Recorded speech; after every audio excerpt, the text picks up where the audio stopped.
You're lucky. Watching live sports never used to be this easy. Running up and down that field looks tough. It's a pitch. Get way more into what you're into when you stream on the Xfinity 10G network.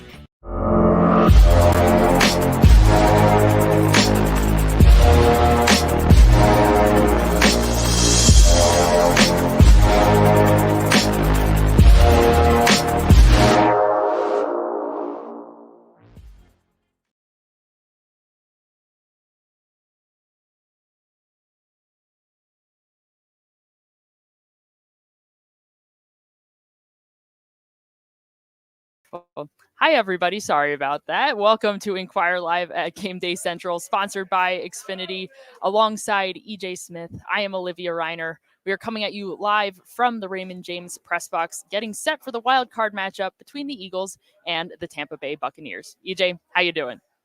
I'm doing well, Olivia. I'm about to enter playoff mode, so I'm very excited for that.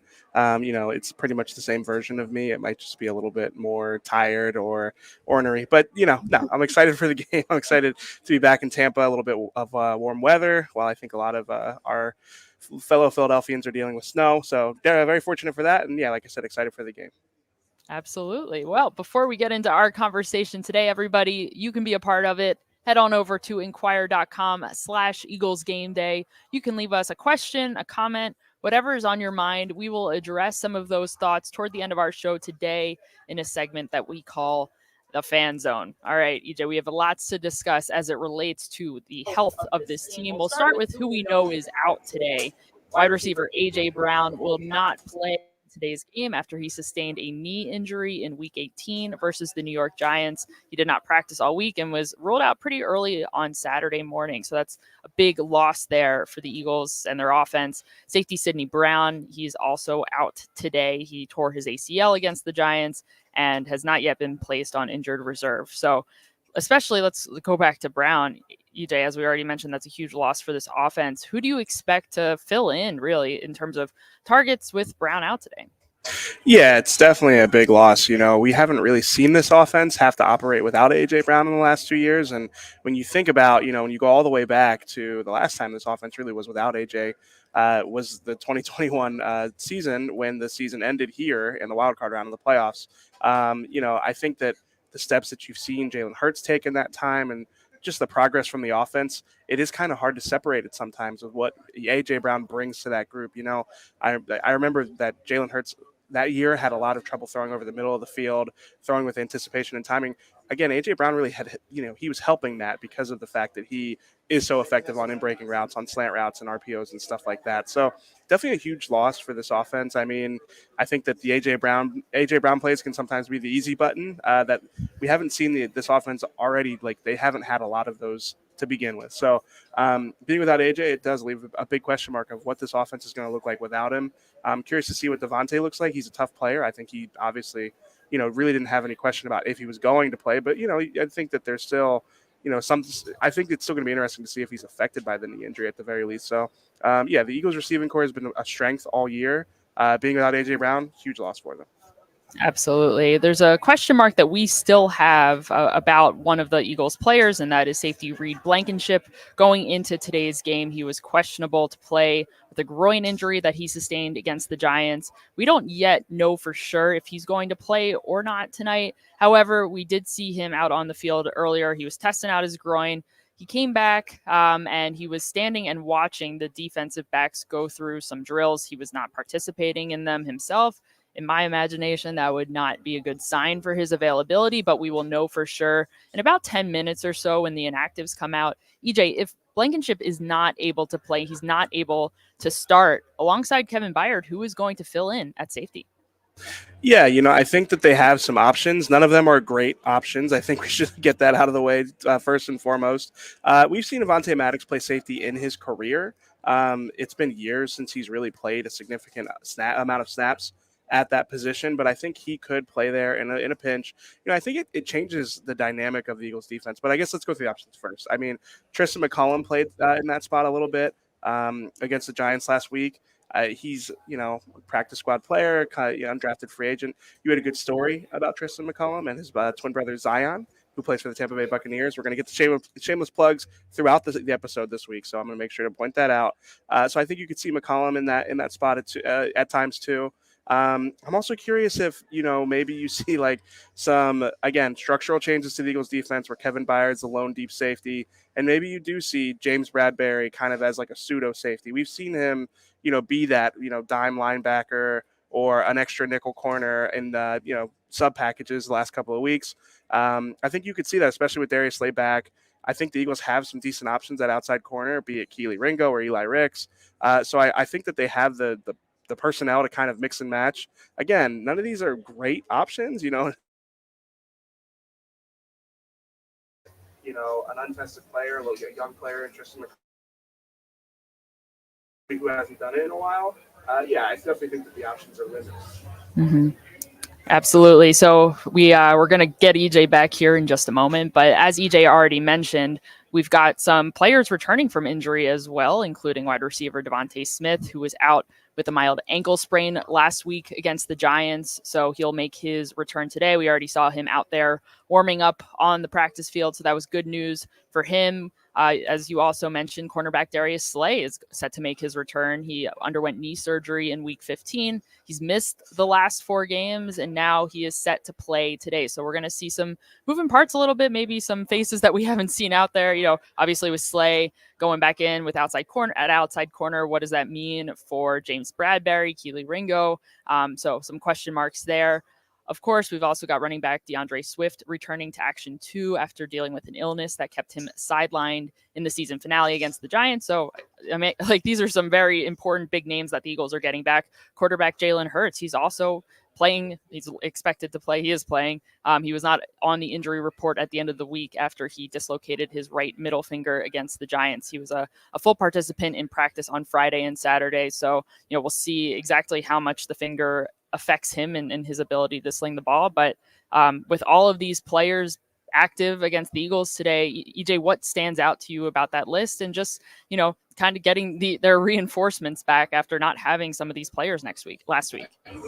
Yeah, I'll take DeAndre Swift as like a key player coming back. Obviously Darius Slay is also a big one, but I think DeAndre Swift, when you watch that week 3 game against the Bucs, something that really stands out is just like how different the Eagles offense looked that night. Like, the run game was dominant. They rushed it for over 200 yards. DeAndre Swift had 130 yards. I really feel like it almost, when you think back at that point in the season, it felt like this offense was starting to find its identity through the run game, and they really never stuck with that. From there on out, the run game was kind of blowing hot and cold throughout the regular season.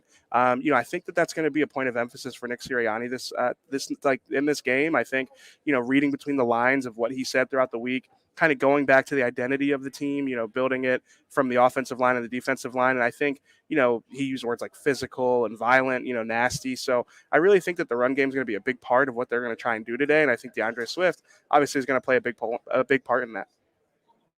All right, let's transition into our latest headlines segment. EJ, you already touched on the run game. Let's talk about another facet of this offense of the Bucs defense that the Eagles are going to have to deal with, and that the offense is also going to have to address. It's just dealing with the blitz. This was something that they really struggled with last week against the Giants. The Giants pressured Jalen Hurts on 74% of his dropbacks. He had 5 completions on 12 attempts for 41 yards and an interception. So not great stats. The Bucs are obviously, they're known for their blitz. Todd Bowles, their head coach, he right now the Bucs defense has the number 3 ranked defense in terms of just blitz percentage.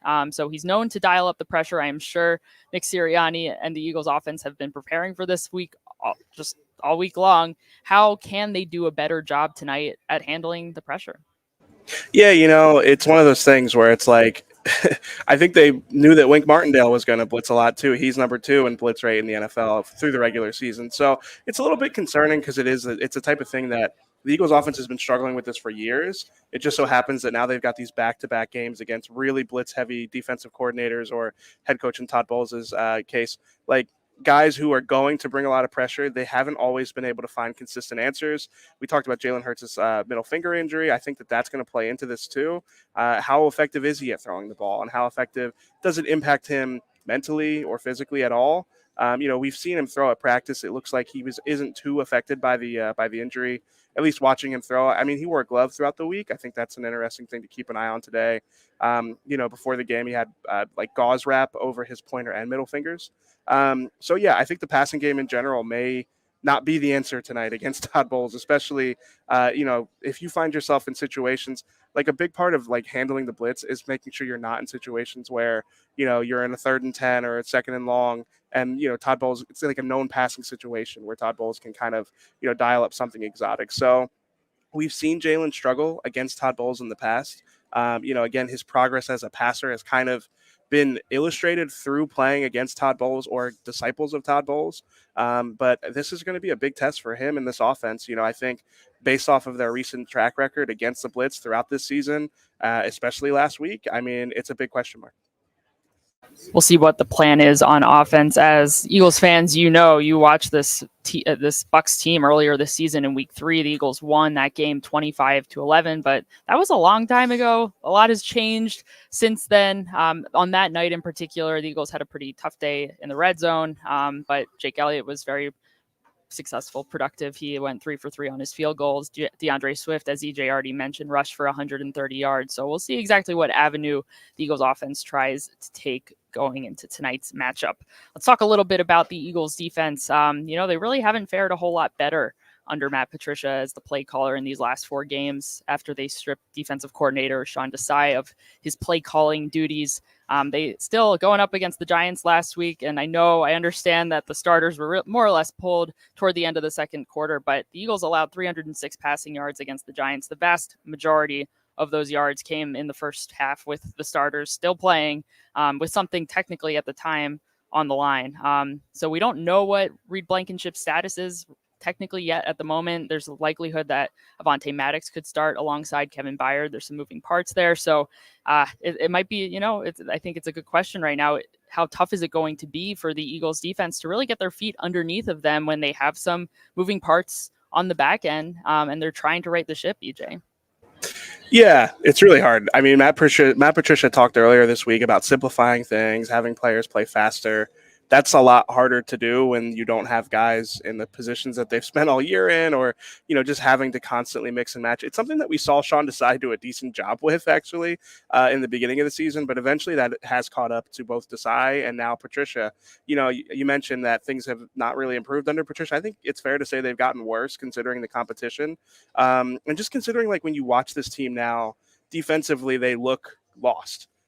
Both lost in the sense that there are miscommunications and guys aren't getting lined up. And, it seems like there's so much disorganization, and also just they've really lost whatever. I know identity is a word we throw around a lot, but they've really lost their identity.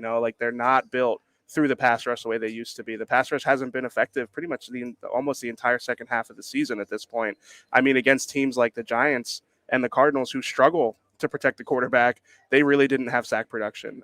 So I think it's going to be a big part of tonight. I think the pass rush can kind of be like the mouthwash for this defense that's struggling right now. It can kind of, fix a lot of those problems, cover the back end a little bit, but we have not seen them do that, so it's hard to really count on them to pull that out here. So yeah, I mean, the moving parts on the back end, it's a huge question because, again, it's hard to simplify things to the point where you've got people who haven't played the position all year, and now they have to, drop in and be able to know all the coverages and all the landmarks. So, I think we are going to see a pretty predictable, pretty simple Eagles defense tonight. And I think, you can get by with that. But again, we have not seen them really figure this out yet. We'll see if the Eagles pass rush can help them out too and get home and get some pressure on Bucs quarterback Baker Mayfield, who is expected to play after dealing with ankle and ribs injuries this week. So that is that. And we'll have the inactives for you in a little bit, in just a minute or so. So we'll come back and we'll talk about that. But for now, let's transition into our favorite part of the show, the fan zone. We've got lots of good questions and comments from you guys this week, so thank you so much for those. Let's take this comment here from Goldie. The Cowboys got boat raced last night. It was like a late Christmas present. Eagles fans, I think maybe the next best thing after an Eagles win, it truly seems like, is a Cowboys loss for you guys. So That said, Cowboys lost last night to the Green Bay Packers, 48-32. I feel like that score makes it seem like it was a competitive game. It really was not a competitive game, but there are some big playoff implications because of this. So if the Eagles win tonight's game, they will not be headed to San Francisco. They will be headed to Detroit as Detroit beat the Los Angeles Rams last night. So what were your takeaways, EJ, from this the Cowboys loss, which definitely I think surprised quite a few people? Yeah, it really was surprising. You know, I usually feel like at this point in the year, like the better quarterback and the more talented team prevails more often than not. I think the coaching can sometimes be exposed in that too. So I think that was probably a big part of why the Packers were able to do what they did. And I think the Cowboys really just didn't show up. And, you know, we can go through our analysis of the game and, you know, try and give good points. But really, I think Eagles fans just want to relish in the loss and enjoy it. You know, I think as you know, rough as the last 6 weeks have been for the Eagles, I think enjoying the Cowboys collapse, which is a little bit even more stunning, I would say. I mean, obviously the Eagles are so confounding, but just like for the Cowboys to continue to get to the playoffs and implode each year, definitely I think Eagles fans got to enjoy that a little bit before tonight's anxiety begins. So yeah, hopefully maybe that was a bit relaxing and settled the nerves, the blood pressure down for some of our viewers, some of the Eagles fans out there. Before we take this next question, first of all, thank you for Goldie. We've got our inactives list out now. The Eagles have put out their inactives list, I should say. It's not our inactives list. But no real surprises other than the fact that safety Reed Blankenship is in fact out. So that's, again, we've already discussed it, but it looks like it will be Avonte Maddox time alongside Kevin Byard. We'll see how that goes. Tristan McCollum, as we already acknowledged, has been elevated from the practice squad to the active roster for game day. So we'll see what the Eagles decide to do throughout the day. Otherwise, no real surprises. Like I said, AJ Brown, obviously inactive. Running back Rashad Penny is also inactive. So just, yeah, we'll see exactly what happens there with at safety as the Eagles defense looks to get back on track. Let's take this question here from R. Goldstein. They say this is now a Bucs defense that is fifth in the league against the run. The Eagles have also been vulnerable against the run in the past. Yeah, as we already mentioned, EJ, this Bucs team, a lot has changed since the Eagles last faced off against them 4 or so months ago, when DeAndre Swift had a really productive day. Kenny Gainwell was also able to chip in and get some, rushing yards as well. But now the Bucs have continued to improve as the season has gone on, especially as it comes to stopping the run, ranking 5th in yards allowed per game. How likely is it that the run game can be a big part of this Eagles success plan on offense as much as they may want it to be?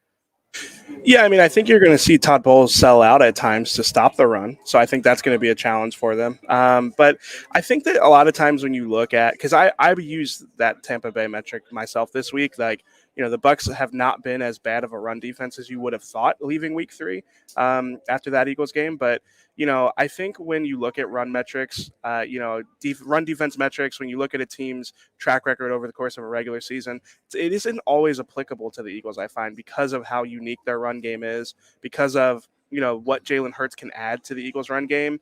Even when you look at like mobile quarterbacks against a run defense, it's not quite the same just because of how integrated Jalen Hurts is. I mean, there's really very few quarterbacks, like Lamar Jackson comes to mind as like one of the other quarterbacks who is that, like essential to the run game and, makes it so unique. So I think the Eagles should be able to run the ball. I think, again, their offensive line is also a big part of that, the talent they have up front, and Jalen Hurts being able to put defenses in a bind by pulling it and going the other way. So I think the Eagles should still be able to run the ball, but yeah, again, I don't think Todd Bowles is just going to go, oh man, like we're gonna keep these guys keep them in front of us. Like he's not going to be like a passive defensive coordinator, defensive play caller who doesn't want to stop the run. I think he will sell out to stop the run. So I think it's going to be a cat and a mouse game, and I think again, it's going to be a big challenge for the Eagles offense.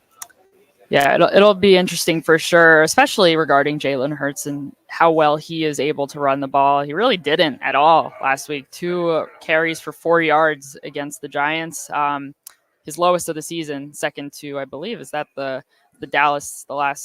first Dallas game of the season.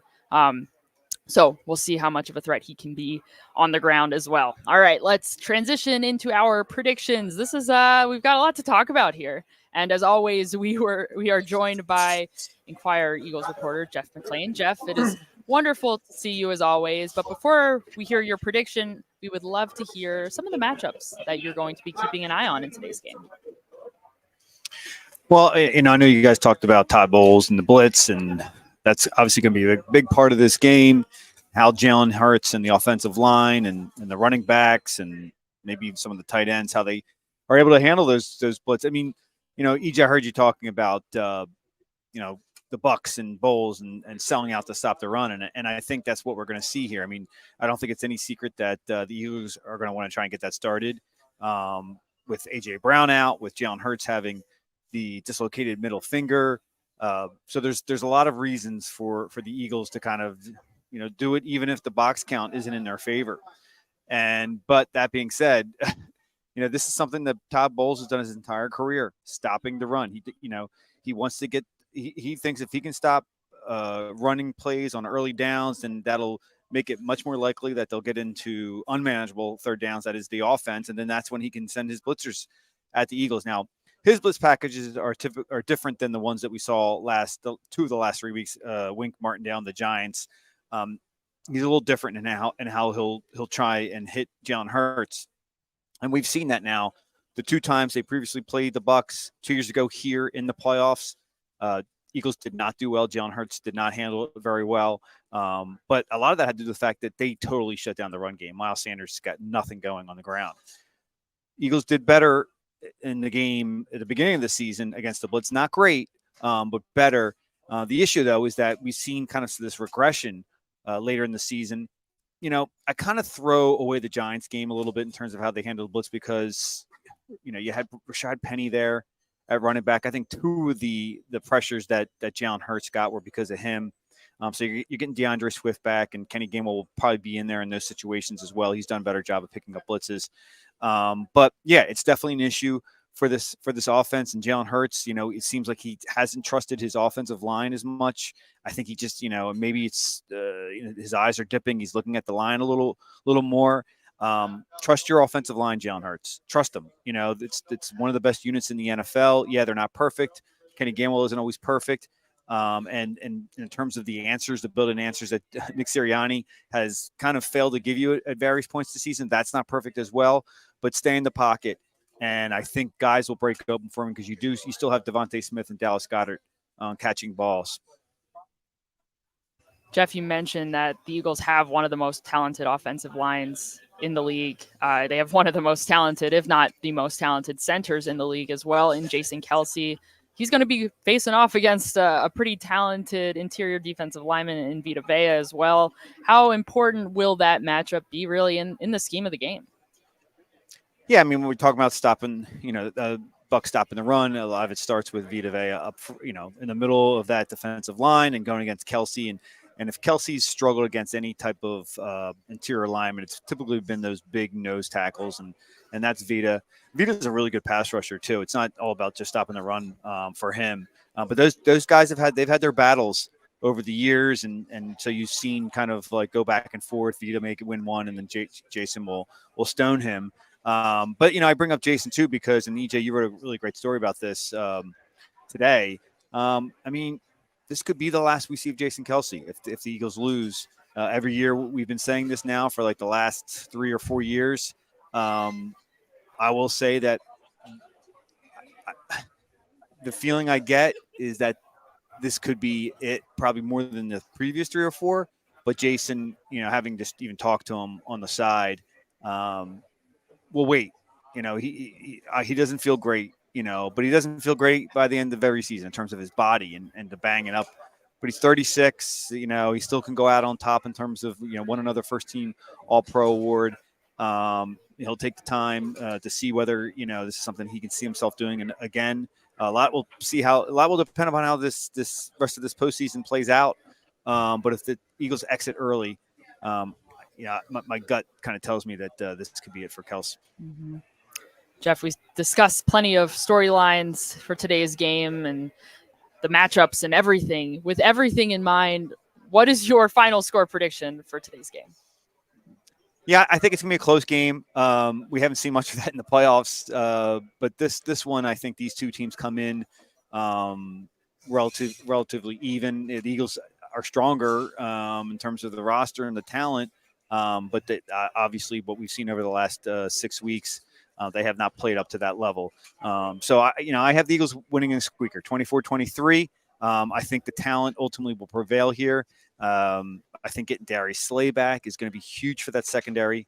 He's the alpha on that defense. Everyone looks to him. That'll help them. A lot of the miscommunications and that we've seen over the last 2 weeks, I think he can help fix that. He's played in the Matt Patricia defense. He knows what he wants in those coverages and those calls.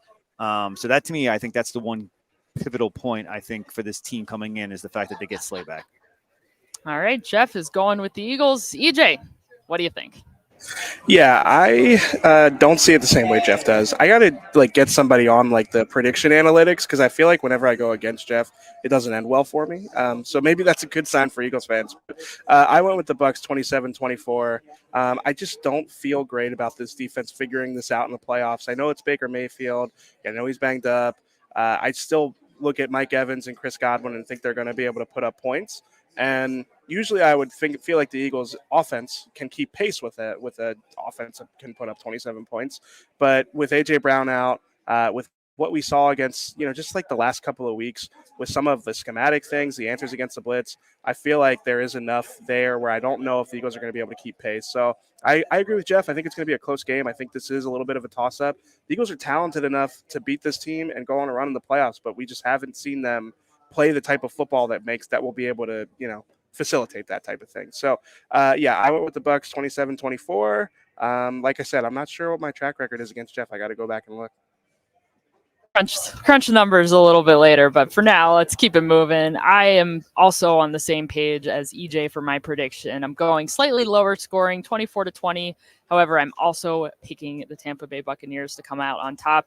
EJ, I know we discussed this and we both wrote about this in our predictions this week, but we have gone by the logic of this is a better team on paper, this Eagles team, than far many of their opponents. And very often recently, especially over this last 5-6 game stretch, we have been proved wrong time and time again that talent on paper doesn't necessarily equate to wins. And even though this Eagles team, despite all of its injuries that they're currently dealing with, even though they may still be more talented, they just haven't been able to put it together. So at a certain point, especially just the way that they've been playing recently, if you show me who you are, I am going to believe you. And at this point, I have no reason to believe that the Eagles can win this game. Sorry to be the doom and gloom to Eagles fans out there, but hey, we'll see. We'll see what happens. Jeff, as always, we appreciate your insight, your prediction, and we will potentially see you next time. Maybe. I don't know. Maybe. Bye, guys. All right, EJ, let's move on into our Inquire player picks. We've discussed lots of players throughout tonight's show, but EJ, I just want you to pick one. You can only pick one. No position groups. One player that you are going to be keeping an eye on in today's. You're wise to my games now. That's what this is. You're no, circumventing the rules here. You're learning. It's week 19 for us, and finally you've caught up to my trick. So if I can only pick one, I'm going to pick DeAndre Swift because it's emblematic of the run game as a whole here. So still kind of taking liberties, I would say, but I would say DeAndre Swift. Again, we've talked about him a little bit tonight. In that week 3 game, he was dynamic. He had, a hurdle in the open field, 130 rushing yards. He's really it was when he was cementing himself as the running back in the Eagles backfield. So, I think you could have another big game tonight. Obviously, he was out last week with an illness. He turned 25 on a Sunday, I believe. So, he's got the birthday energy going. And I do. I think if they're going to win this game, he's going to be a big part of it. Good birthday energy. We'll see if DeAndre Swift can have as productive of a game as he did in week 3 in tonight's game. All right, I am going to be keeping an eye on another tight end. I know I had mentioned Grant Calcaterra in last week's game. I could not have been more wrong about that one. However, I feel a little bit better about my prediction or my player pick for this game. I am going to go with Dallas Goedert. The Eagles, as we've already mentioned, need some receivers to step up with AJ Brown not playing today, Dallas Goedert, to me, in my mind, makes plenty of sense to be someone who takes some of those targets from Brown in his absence. He has been averaging about 36.5 receiving yards per game, which is a little bit lower than his career per game average. So I would think that perhaps the Eagles try to get him involved a little bit more, but we'll see. You never know. Maybe it could be a big Quez Watkins game, big Julio Jones game, big Grant Calcaterra game. I'm not gonna do that again. Oh no, do it. Come on, you got to double down. Grant Calcaterra game. Imagine if it was. Imagine being able to take the clip and go, look, it's the Grant Calcaterra game. I called it. So I'm giving it to you. Thanks, EJ. It's too late. I've already committed to Goddard. But that's, we'll see. We'll reconvene and we'll discuss perhaps. But everyone, thank you very much for joining us today. That is going to do it for our show. You can please stick around with us over on inquire.com/Eagles Gameday to continue the conversation.